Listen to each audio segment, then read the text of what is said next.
Bintang Merpati. Oke, sebelum kita masuk ke dalam podcastnya, ini kasih tahu dulu. Konflik sering dianggap sebagai sesuatu yang harus dihindari. Nah, di kampus, konflik dalam kelompok sering dianggap bikin ribet.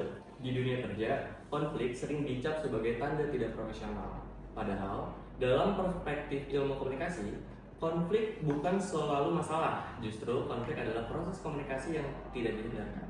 Nah, di episode kali ini, kita akan membahas manajemen konflik bukan hanya dari sisi teori komunikasi, tapi juga bagaimana konflik benar-benar terjadi dan diselesaikan di dunia ekonomi dan bisnis.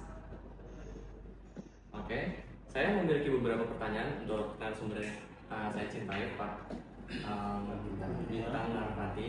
Oke Pak, pertanyaan yang pertama, Pak, dalam pengalaman Bapak di dunia ekonomi atau organisasi, konflik seperti apa nih Pak kira-kira yang paling sering muncul? Apakah konflik itu lebih sering terjadi karena perbedaan kepentingan ekonomi, atau justru karena miskomunikasi antar individu atau divisi? Oke, udah ya. Jadi, sebelumnya saya mau jawab dulu sebelum saya di mana? Ya, dosen itu saya di Bank Mandiri, udah lama juga, udah 20 tahun lah. Nah, itu seringkali konflik itu kebanyakan terjadi kalau dalam organisasi itu seperti misalnya antar divisi maupun antar pribadi juga ada individu. Contoh antar divisi gimana sih? Misalnya ini saya dulu, misalnya ada dulu ya kalau di bagian di bank itu ada bagian kredit sama bagian dana. Nah itu dalam satu bank padahal itu suka perebutan nasabah. Nah, kenapa? Karena sama-sama ada target, nah, gitu ya. Bagaimana cara menyelesaikannya, gitu kan? Karena dia dituntut deh, yang bagian kredit dia harus dapat istilahnya nasabahnya juga, nasabah debitur namanya, nasabah peminjam kan namanya debitur. Tapi kalau misalnya di bagian dana, bisa di bagian dana juga, bagaimana supaya nasabah ini narik saya juga, gitu kan? Jadi antar divisi gitu kan? Caranya gimana? Namanya kita adakan aliansi. Jadi gimana? Kita datangin itu nasabah bersama-sama. Kalau dalam dulu tuh kita bilang kita garap bareng gitu ya. Kita tawarkan kreditnya, kebutuhan perusahaan ini apa. Kemudian tapi nasabah ini, perusahaan ini harus menanamkan dana di bank kita. Artinya dapat dong, dikasih kredit, dia nepatin dana. Artinya ada kolaborasi atau aliansi gitu ya. Nah, kalau antar individu juga kadang-kadang seperti gini, misalnya kalau mengenai target juga gitu ya. Antar kepala cabang sama anak buah umpama gitu ya.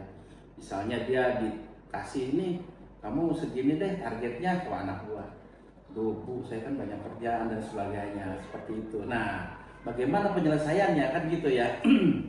Ya otomatis si ibu ini juga harus melihat potensi anak ini, kemudian juga harus bisa melihat ke yang lain gitu. Jadi jangan terpaku sama satu orang aja.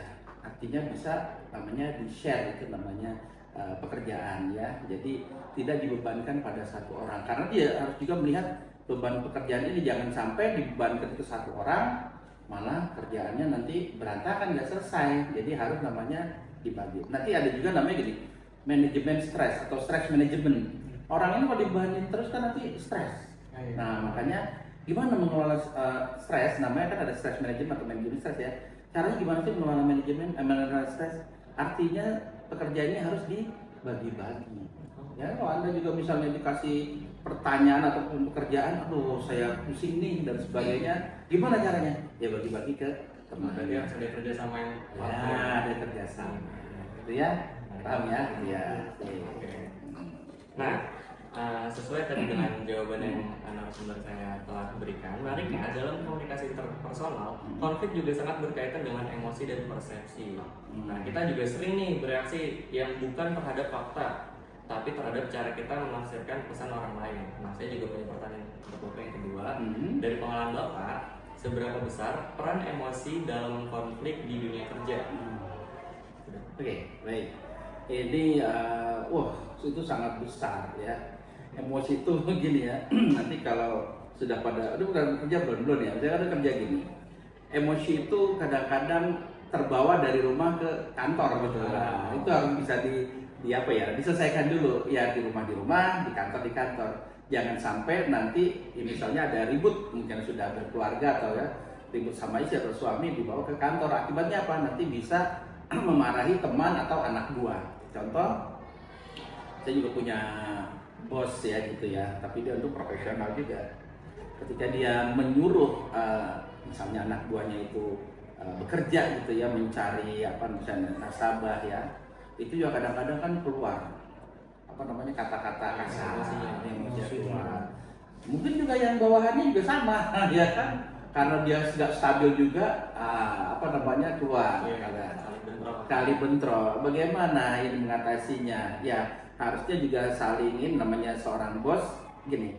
Dalam kajian, maksudnya dalam peristiwa ini itu kita harus bisa menempatkan gini. Marah-marah saat itu sudah harus bisa menempatkan ya. Jadi jangan sampai baper atau terbawa terus. Nanti hubungan organisasi ini nggak bagus.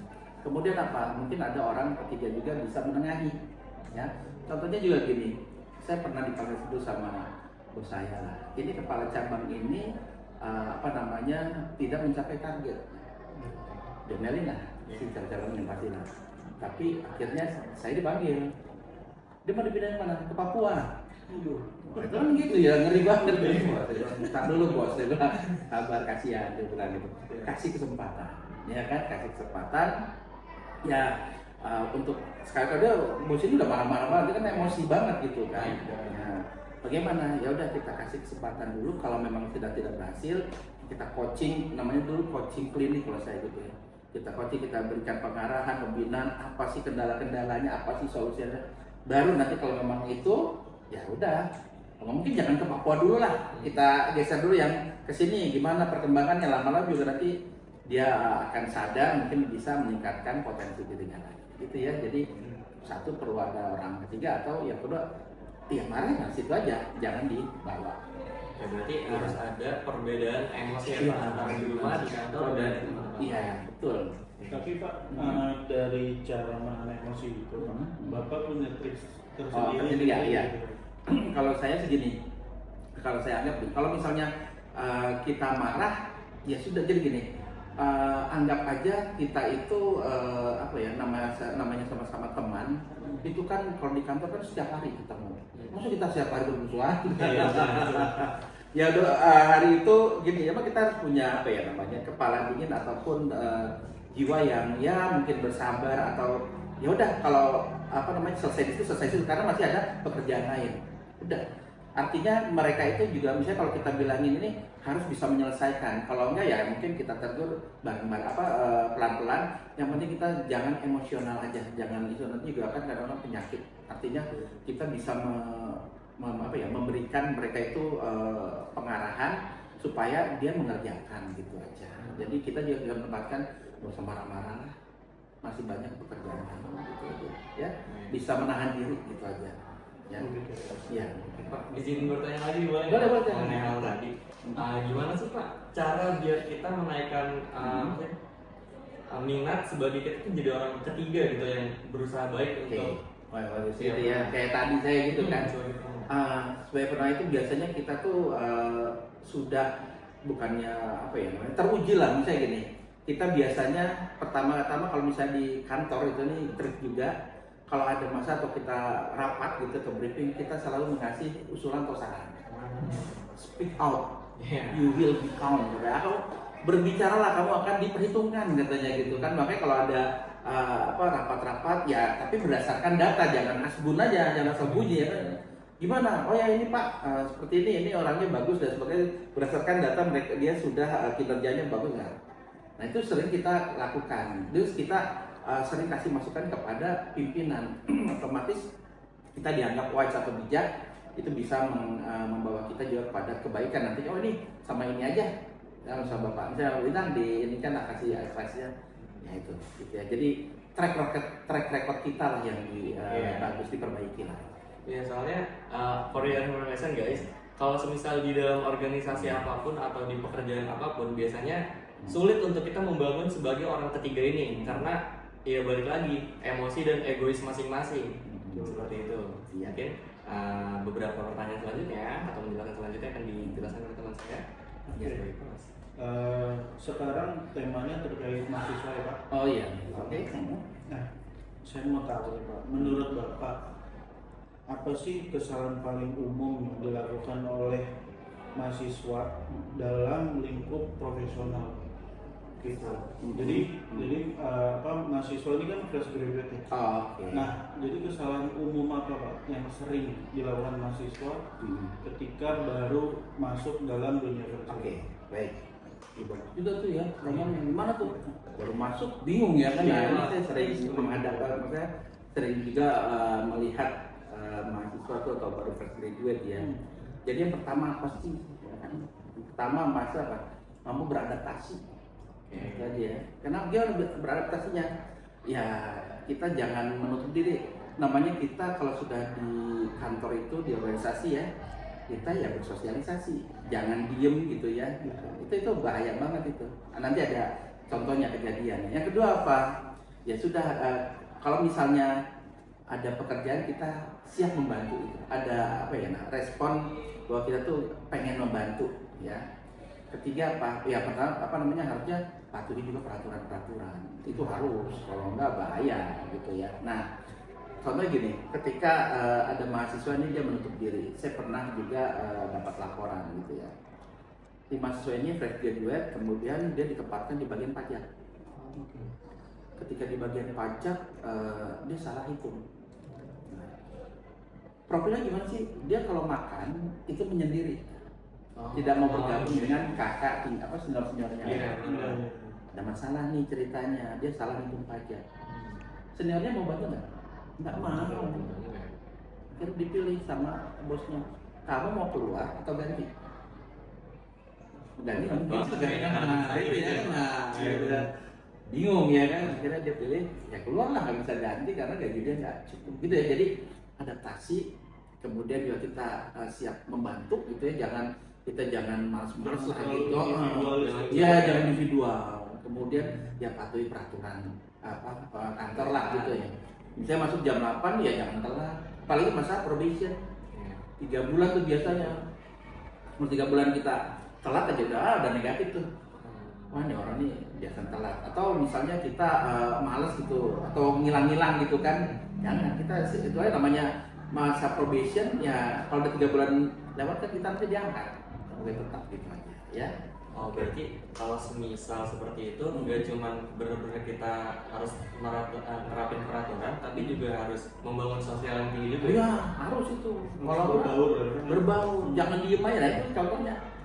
Ya, mungkin apa namanya di pikiran namanya baru ke dunia kerja gitu ya Pak, pasti kan ada canggung, betul. takut miskomnya ya kan antara senior dengan orang baru gitu. Contohnya juga anak FEB nih, anak PA saya. Dia lulus, ya kan, dapatlah. Dia setiap apa tuh konsultasi ke saya. Saya senang gitu. Sampai sekarang belum masih dia.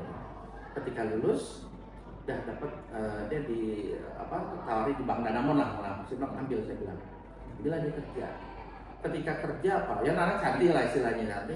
Dibully lah namanya itu. Ya kan. Dibully pokoknya ya biasalah namanya. Apa yang kita lakukan?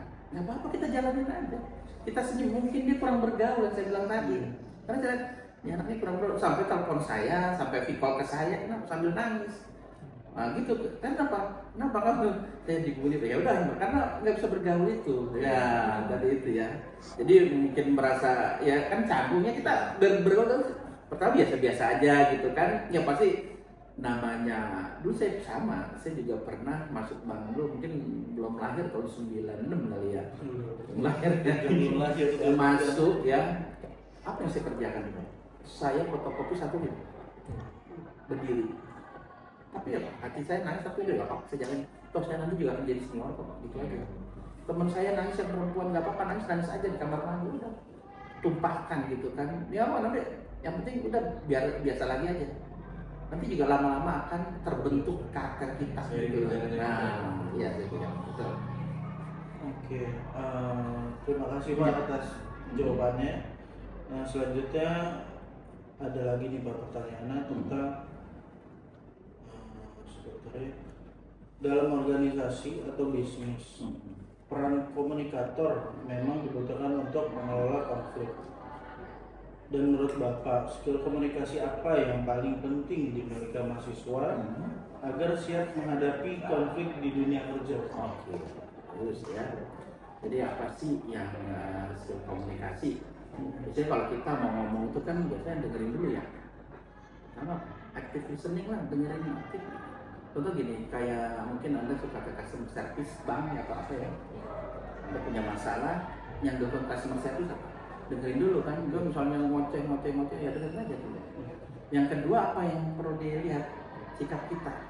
Apa kita tunjukkan? Empati. Nah, empati. Oh ya, misalnya dia ada masalah ataupun apa yang kita ngobrol, kita dengarkan ya. Pokoknya tadi ya, terus kalau misalnya dia senang ya kita agak ikut senang, jadi membangkitkan dia gitu ya. Yang ketiga apa? Misalnya kalau ada dia masalah, kita bisa berikan solusi lah gitu. Walaupun mungkin masih mahasiswa mungkin pasti ada ilmu yang didapat dari perkuliahan ini gitu ya. Jadi active listening, empati dan solving lah, kasih Tapi dari sekian itu Pak, paling penting apa sih? Lebih ke mendengarkan kah atau kita memberi saran atau gimana? Kalau saya lihat yang pertama, kalau Anda ketemu seseorang yang pertama Pak, saya sering bilang nih sama mahasiswa saya juga, kita jadi gelas kosong. Tahu gelas kosong? Itu kan diisi air. Jadi kita mendengarkan dulu, ya kan? Apa sih yang diomongkan dia? Kalau memang itu bagus, ya kita bawa. Kalau memang itu jelek, ya kita tinggalkan gitu. Jadi kita aktif di kita, makanya kita dengar dulu, kita jadi gelas kosong aja. Karena kalau misalnya bagus, ilmunya kan kita tambah gitu aja. Jadi dari cerita itu akhirnya menghasilkan solusi ya Pak? Ya, kalau menghasilkan solusi. Oh ini orang apa nih? Misalnya tadi kita sudah tahu ya, misalnya oh dia punya misalnya masalah pengisian misalnya KRS ya kan, nggak benar, atau pemilihan dosen itu kan sering banget gitu kan. Nah kita kenapa sih kan gitu ya? Oh karena dosen ini galak, tik nilai. Hanya tuh anak-anak FEB gitu sama gitu kan ya. Tapi apa solusinya? Solusinya gimana ya? Karena akhirnya fakultas apa? Nggak bisa tuh milih-milih itu ya kan. Cuman, nah disitulah ada fungsinya dosen PA gitu ya, PA kan. Nah itulah. Jadi kalau apa-apa bisa ngadu ke dosen PA dibicarakan. Nah itu dengarkan dulu ya kan. Saya dosen PA aja. Sedih kenapa ini? Oh dosennya gini Pak, pelit nilai. Dosennya malah galak. Oh ya udah, kamu dosen lapor saya aja. Nanti saya itu solvingnya saya akan ngobrol ke program. Ya. Oke, ada pertanyaan. Silakan kalau ada mau materi nggak apa-apa. Menurut saya dari saya pribadi kayaknya udah cukup sih penjelasan dari yang Bapak berikan ini, karena bagus-bagus banget sebenarnya.